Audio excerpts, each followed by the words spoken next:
Welcome to this week's Bible Topics discussion. We're glad you're with us today as we discuss you can't sit on the fence.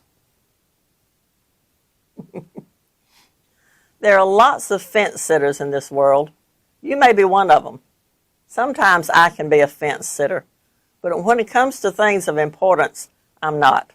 I have definite opinions and stands I take when the subject at hand is something I consider to be important. I bet you do too. Jesus was never a fence sitter, and he didn't take too well to fence sitters. We can tell this by several verses of Scripture. Here's one, Luke chapter 11, verse 23.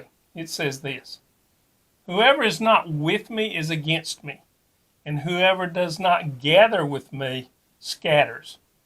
This verse is pretty much self-explanatory. If a person didn't believe in Jesus and his work, he considered that person to be against him. And if that person didn't join in with Jesus and his work, he considered that person responsible for scattering people in the opposite direction. Never mind the fact that the person might just not want to take sides or even be interested enough to choose a side. You were either for him or against him. Think about it this way.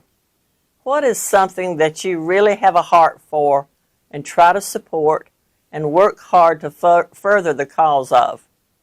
If you talked to me about it and you could sense that I wasn't on board with you, wouldn't you take that as meaning that I wasn't with you in it? That I didn't believe in your cause?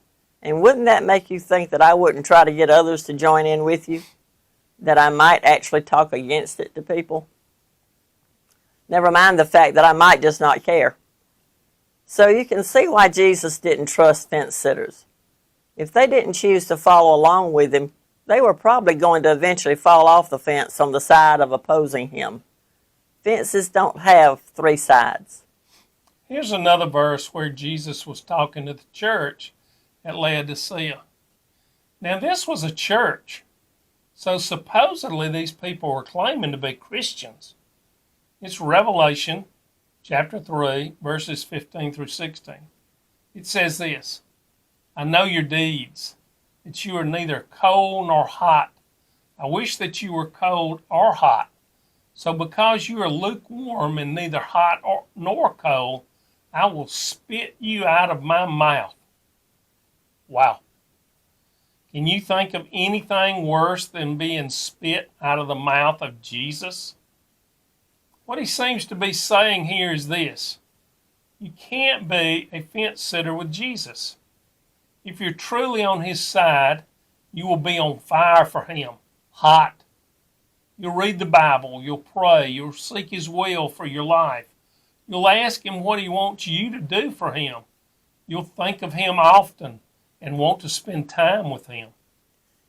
If this is not what you're doing and you're claiming to be a Christian, it may be time for you to stop right now and take a look at your life. You may be cold and not even realizing it. Don't let yourself be one of those that Jesus speaks of in Matthew chapter 7, verses 21 through 23, which says, "Not everyone who says to me, 'Lord, Lord,' will enter the kingdom of heaven, but only the one who does the will of my Father who is in heaven. Many will say to me on that day, 'Lord, Lord, did we not prophesy in your name, and in your name drive out demons, and in your name perform many miracles?' Then I will tell them plainly, 'I never knew you. Away from me, you evildoers.'" This is pretty heavy stuff. Yeah. And we know we're giving you a lot to think about and pray about. We love you all, and we want to pass on the teaching that God gives us to strengthen and build our lives. Well, that's it for this week. Please like, comment, and share, and let us know if you have any questions. We'd love to hear from you. See you next week. Be blessed.